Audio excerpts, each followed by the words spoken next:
everyone. We're so glad to join us for our Career Compass. Today's topic is going to be how to launch a career as a social media influencer. We're very excited that you are joining us today, that you're tuning in to see us talk about this topic. I'm not going to say that, hey, I'm a huge social influencer being able here to talk to you about it, but it is something that we've kind of learned about, we've read about, and kind of studied how some have gained their influencing status or have kind of gotten started. And so we just wanted to share some tips and tricks with you. So let's introduce ourselves. I'm Jocelyn. I am an assistant director in career advising at the Stuckert Career Center. And I'm Beth Hanneman. I'm also one of the assistant directors here at the Stuckert Career Center.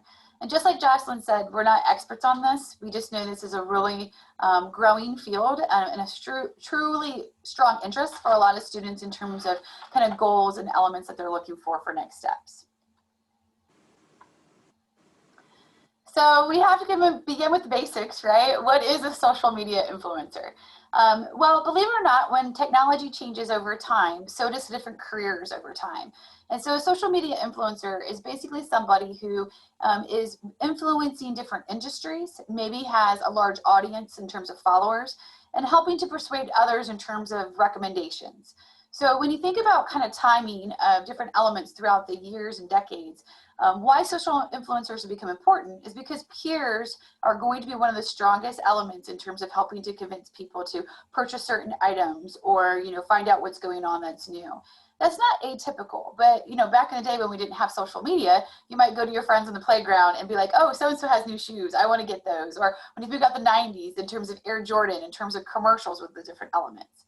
So social influencers within the different elements are going to be doing different things based off of the goals you have.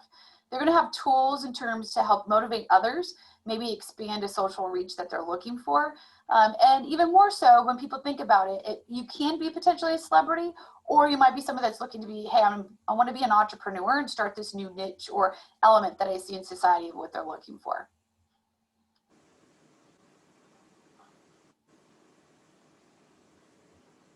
So we're going to talk over the different types of platforms that people use as a social media influencer. Some of these are going to be pretty obvious. Others are going to be ones that you may not use based upon maybe your focus or your goals that you have as a social media influencer.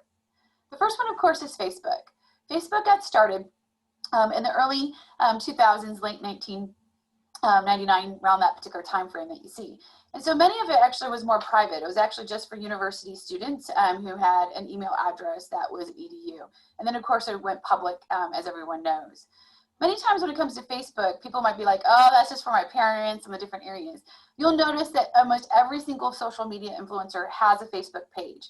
They may be using it in different ways. They may create smaller groups within that, both private and public. They may have a way for people to chat back and forth. They also may be posting different elements in terms of videos that they're using on other platforms within that. So it's kind of a home base kind of element for it. I know very few people that don't have any Facebook whatsoever when it comes to a social media influencer.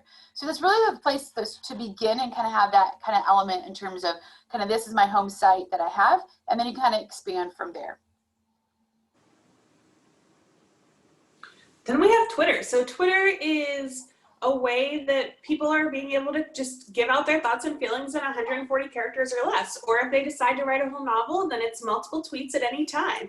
And they do the whole 1-2 or 1-3. But it's really a way for a person to get out there and kind of put their thoughts and feelings about things. So that's where you might be able to put out an opinion or respond to someone else's tweet. You're also going to be able to see people are posting out their links to products as well. So again, we hear that a lot, that with social influencers to make money is, yeah, it's great to have a whole following, but if you have a following, then how do you actually get that cash in, right? So it's either by linking with a product that might be sponsoring you for you to promote it, or it might be that you create your own merch that's kind of talking about you and your brand and what you do. And we'll talk about your brand a little bit later. But Twitter is a really great way for people to have conversations. I mean, it's 140 characters or less, but that doesn't stop someone from giving their opinion anytime, does it? I mean, I've seen someone give a great opinion or a really awful opinion from 5 characters or 4 characters or less. It's really easy. So we find that Twitter is you see out there a lot of both brands, both people and organizations and journalism and things like that are using that to put out that information. So whether it's their news, their articles, or other things, or just interacting with people, there was a time when a lot of people got news from Twitter or got opinions because they are using it as a platform to be able to give that information out there. We've seen recently that Twitter is dying down a little bit, probably, that it's not as common anymore, but it definitely still is there. And there are people checking and interacting on Twitter. Awesome, Jocelyn. That's great information. Next up we want to talk about is YouTube. When you think about YouTube, this of course is, started when it came to just videos that individual people were doing maybe from their family environment and sending that out. This is probably the #1 place when people are actually creating videos to actually have a site to kind of create long-term followers that you would see. Many times when it comes to social media influences that Jocelyn was talking about, like you can make money in different ways. And some of that might be product branding. So you might get reached out to say, hey, create a short little video about you and your dog and how you love this certain type of dog food. That could be something that's posted on, YouTube, as well as your Facebook on different pages that you have. So it's thinking about who your audience is, kind of what information that you want to have to put out there in terms of kind of the messaging that you're looking for. Now, I wouldn't suggest doing all of these on day one. It may be one of those things where you're thinking about each one and kind of strategically making sure that you have a consistent brand throughout. Yeah. So speaking of YouTube, Beth, and all of that talking about is, there's a study done recently. I want to say it was last year, and I want to say it was by Hasbro, but I could be completely wrong. Actually, I don't know why I said Hasbro. I'm really not sure who did the study anymore, but it was done. It's a real study, I swear.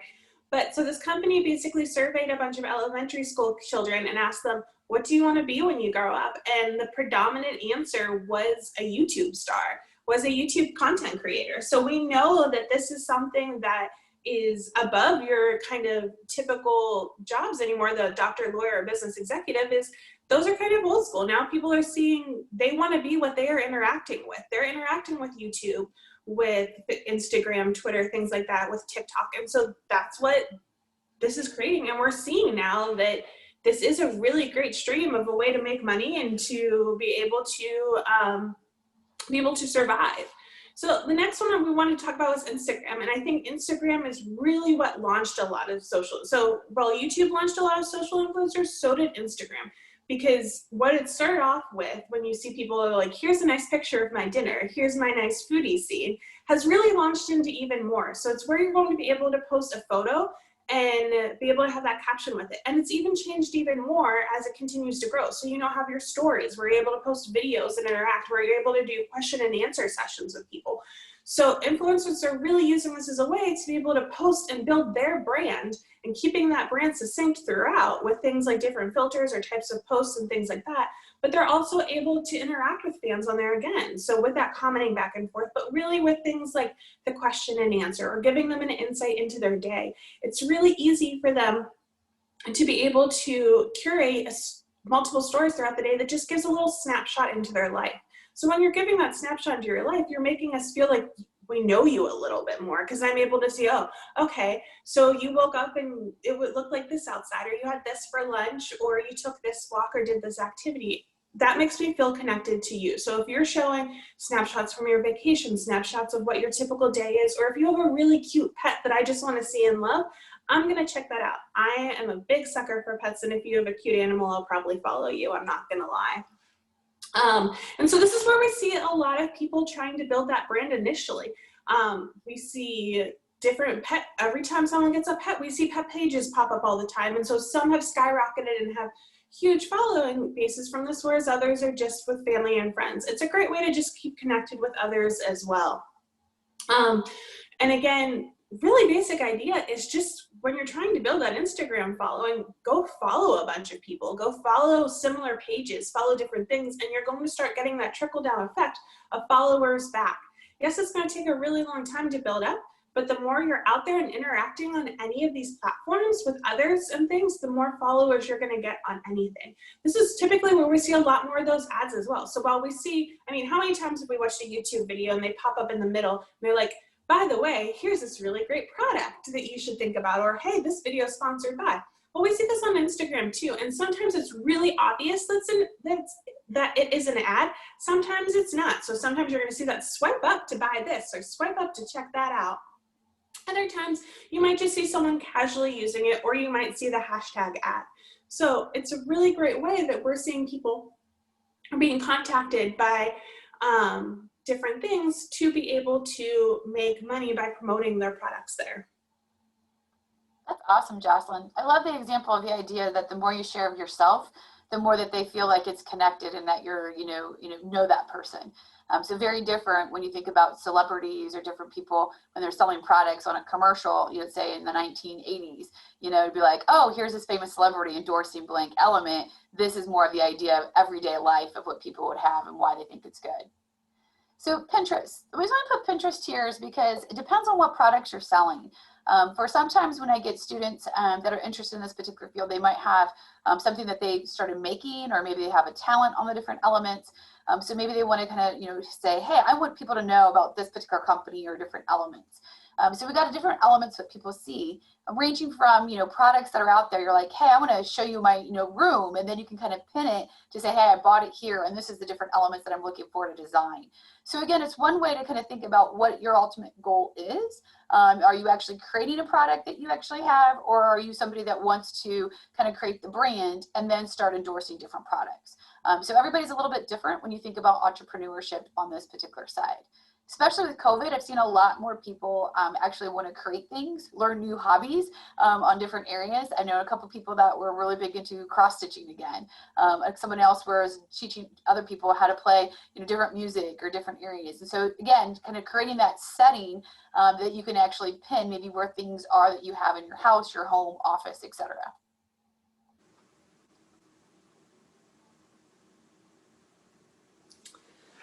So we have Snapchat. So Snapchat rocketed to a huge success, and we definitely saw influencers on there with their public Snap stories and things like that. So Snapchat, again, this is a place for you to take photos and videos, and if you send them back and forth, they can be short and they disappear, or you can post them to your story and people can see them for 24 hours.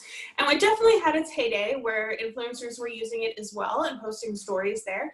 And things. I would definitely say Snapchat has died down a bit, and it's definitely a lot more just between person to person and more of a basic personal level rather than influencing. But we do still see some influencers out there continuing to use Snapchat. We do still see some media outlets there using Snapchat, just not as popular anymore, and probably less of a way to kind of build that brand. But again, to be a successful influencer or content creator, you have to use multiple platforms. It's not going to work to just go all in on one. You have to continue to build that brand because people are going to want to interact with you in multiple places.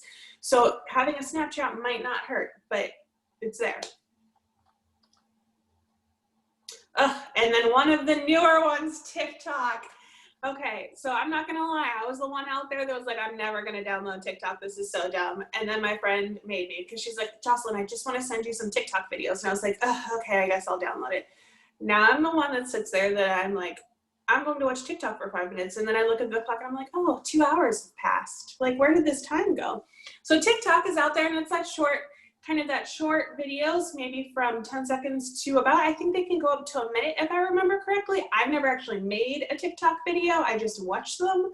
So I don't actually know how long I'm watching a video for, it's just there. And so there's a lot of people out there that are like me, that are just getting sucked in because again, it's giving me a little bit of an insight into your life, because you might tell me about something that's going on or post a funny thing, or you might have a farm where I get to see your cows or your animals or your mini pig. Like, I love that, again, those animals. And so this has really changed the game in a way. We've seen that term content creator a lot more when it comes to TikTok and different things.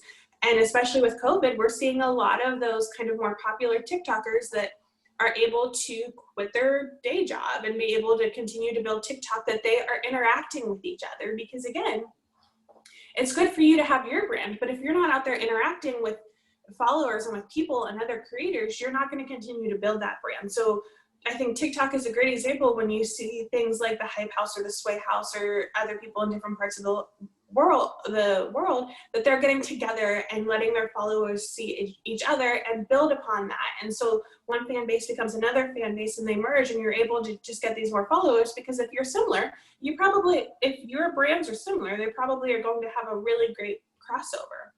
And that works with podcasts as well. So I think that's one thing we haven't mentioned today, and we really probably won't talk about, because you have to have a following a bit more before you build a podcast at times, is you see podcast hosts go back and forth to each other's podcasts to talk about, because it's that interaction on any platform that brands need to interact. They need to continue to build. They can't stay stagnant. So it's, yes, you have your brand, but you have to also be able to develop and keep going. So we see a lot of TikTok, some of the initial TikTok stars used to be Vine stars or different things like that, and talking about that different platform, because you have to continue to develop and you have to continue to change with times, because platforms will change. They are developing and changing every day, and what's popular today might not be popular tomorrow. We see that with Snapchat. We see that with Twitter as it goes down. So we see that Facebook is not used the same anymore, but it's all about adapting and figuring out a better way to use that platform.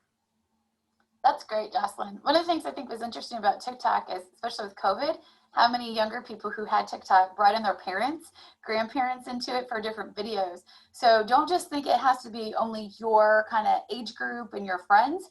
The more you're expanding when it comes to that market, the more a company's going to realize you have a bigger, wider net in terms of those particular avenues. We also kind of want to talk about this, is that just staying up to date. A reality when it comes to these social media platforms, some of them are going to be like what I call short-lived or short relationships. Other ones are going to be the long haul, like more of that marriage that you're going to have. Vine is a perfect example of that. So many social influencers maybe got their start on Vine, but it also kind of went away, if that makes sense. It kind of shifted over in terms of TikTok. MySpace is another example. That was huge when it came to the late 90s, early 2000s. Everybody was like all about it, and different elements talking about it, and then it kept growing, and people had their element in space and be like, hey, how come you've been to MySpace? No, nobody has MySpace now. If they do, I'm kind of wondering if they're still, part of the society, if that makes sense. So when you think about that, like, just know, as much as you are going to be the current person today, you really have to keep up to date on what the new trends are and actually be willing to shift and move over for what your brand is. Otherwise, it's just going to die out, as these two did. So let's talk a little bit about branding and image. When you think about branding, it's not just photos that you put up. It's also going to be the voice in terms of the different elements that you have. Nowadays, you're not just selling the product, you're selling you with the product on the different elements. So even when you think about our backgrounds that we have today, we have UK in the background, right? So that's a subtle brand that we're doing because we both work at UK. So again, Jocelyn talked about earlier where people might actually, just make it obvious in terms of a branding of a product or different elements, but many times it's more going to be what's the tone that you're using, what's the image that you're looking for. So things that they're going to be looking for is like, what's your character? Is it going to be more professional? Are you playful? Are you inspiring? Is the tone saying, hey, I'm the scientific person giving you research and data? Is it going to be the person that is going to be very honest? The purpose, are you doing it to, again, sell items? Are you doing it to engage people? Are you just there to entertain?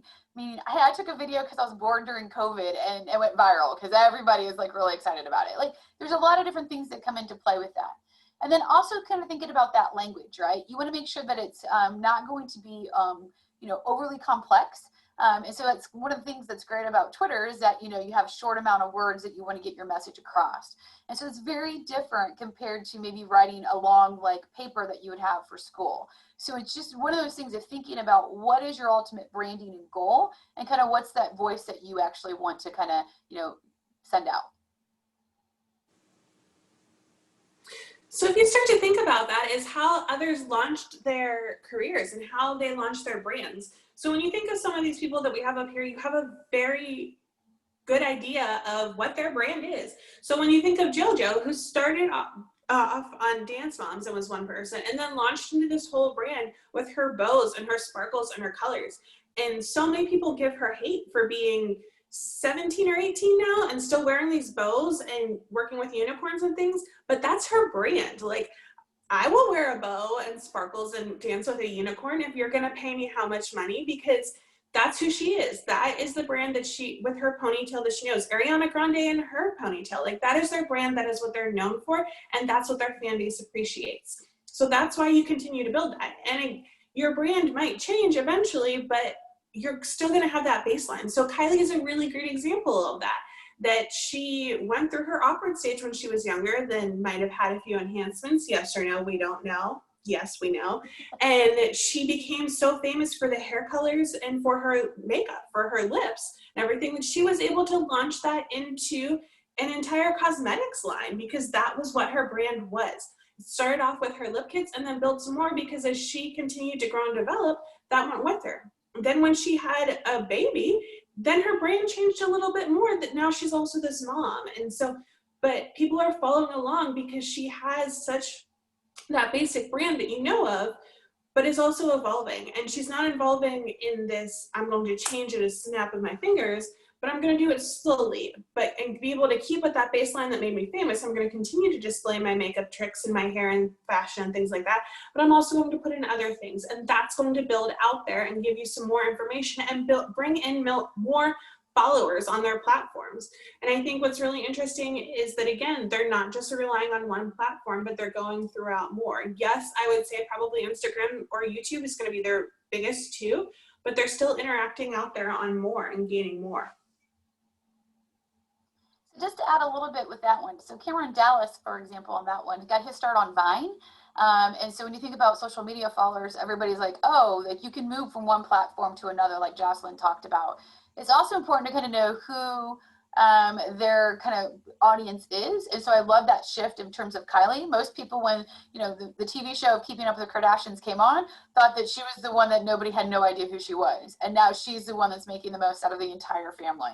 So there's things to think about in terms of what that looks like. And also in terms of generation-wise, Generation Z, many of us that are, seeing that in terms of coming into college, you're used to this. You lived on social media. So it's not anything new for you to say, hey, I'm going to go look at a commercial that's on YouTube or Facebook or an Instagram, compared to maybe parents that are like, wait, I'm only going to see branding that's totally on television show that I've watched when I'm watching the sporting event.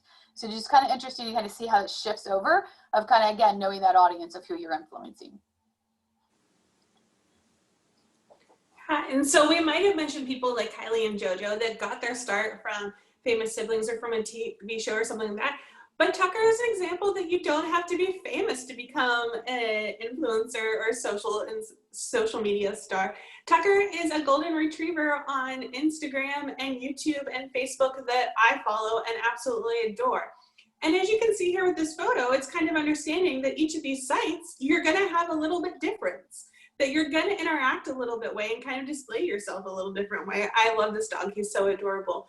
And so Tucker is on different things. He is on Instagram, where you're seeing everything. He's on YouTube as well. So YouTube's going to give you some longer videos that you can really get more of it, like seeing into their lives and things like that. And so the reason we wanted to talk about Tucker is, again, you don't have to be famous to start a social influencing career or content creating career. You can just have a shtick and be able to show that this is why I'm interesting and this is why I connect, and just getting out there and posting more and more and continuing to interact. So if you don't follow Tucker, go check him out. He's adorable and quite funny. I agree, Jocelyn. I love the one where they taste test different foods between him and another dog, and you can kind of see his reaction to broccoli, or his reaction when it comes to, I don't know, steak. It's really kind of interesting, right, in terms of different elements. So one of the things that people ask in terms of what are the skill sets you need to have? Well, the reality is figuring out what your long-term goal is, right? So if your goal is like, hey, I'm just posting this funny video that happened for my family, that's not going to be enough in terms of truly making a dent in terms of social media and being an influencer. It's kind of figuring out, saying, hey, what is it that I want to do and share on that particular avenue? And the other part is maybe learning different elements in terms of video cuts, different areas that you have, especially if you're doing YouTube. So that way you can have it where you add in different elements for it. Maybe you're showing different resources when it comes to photos and imaging and lights, and you can put filters. So just kind of being consistent with that, right? So if you're going to do one type of filter all the way through, make sure you stay with that. So then no matter who's looking at that photo, they know that maybe that's the branding of Tucker, or that's the branding of Jocelyn, right? So that's the idea that you're looking for, that you're showing that consistency across each of those platforms. Highly recommend going online and checking out Tucker's videos. It makes your day. And that idea of branding is, you see that in your personal, when you're trying to be a social influencer or just trying to live your life with a really nice curated Instagram page or Facebook page or something, is just that consistency is key. Like you said, Beth, it's making sure that anything you create looks like you took time, that it's not just thrown together, because people want to follow things that are visually pleasing to the eyes. So they're going to look at things that look nice and kind of goes together and meshes well. So you want to make sure that you're keeping up with that and you're interacting constantly. That, I mean, you don't have to be on there 24/7, but a couple posts a day, whether it's a short video through your story or it's a full-on picture post, whatever it is, it's just, you don't want to leave your followers hanging too long because they'll get bored and they'll forget about you. That's a good point also when it comes to hiring. So now hiring managers and recruiters, potentially on jobs, especially if you're doing marketing, they're going to want to take a look at what your current brand is, maybe some samples of things you've done, but also when it comes to kind of elements of like locations you're looking at. So if, let's say, for example, you have a LinkedIn page, which I highly recommend, making sure that's up to date. So if it's something that is showing back from when you're in high school and you created it from a class, and you haven't updated it since, that's not going to help you. That's not helping you in terms of a brand or get hired. Same when it comes to Facebook, Twitter, that type of thing. So if you're not using it on a regular basis, I would encourage you to either shut that down or kind of shift over. So if you're saying, hey, for me, it's the focus of, let's say, Instagram, yes, I'll keep a Facebook page and YouTube, then maybe you're saying, I don't want to do Twitter anymore. So then maybe shut that particular element down in terms of shifting over. So kind of make sure that you're kind of keeping up to date of kind of, again, what's happening, because you don't want something that's posted 4 years ago, because that's really not going to be what's helping your brand today.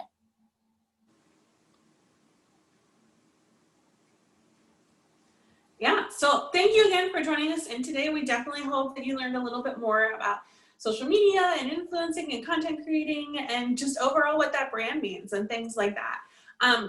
This is the last Career Compass of the series. If you missed any of them, check out our YouTube. Look at that, shameless plug. Our YouTube or our website, and you'll find links, or our Facebook to check out more. We do have websites here to see if you want to check out our website and learn more about what we do. Check out the Stuckert Career Center's website. Or if you want to chat with a career advisor, whether it's through Zoom, phone call, email, or in person, go on Handshake and schedule an appointment with us. Feel free to reach out anytime with any questions or comments, and we hope that you have a fantastic fall semester. Thanks, Jocelyn. This was a great day. Appreciate all the information.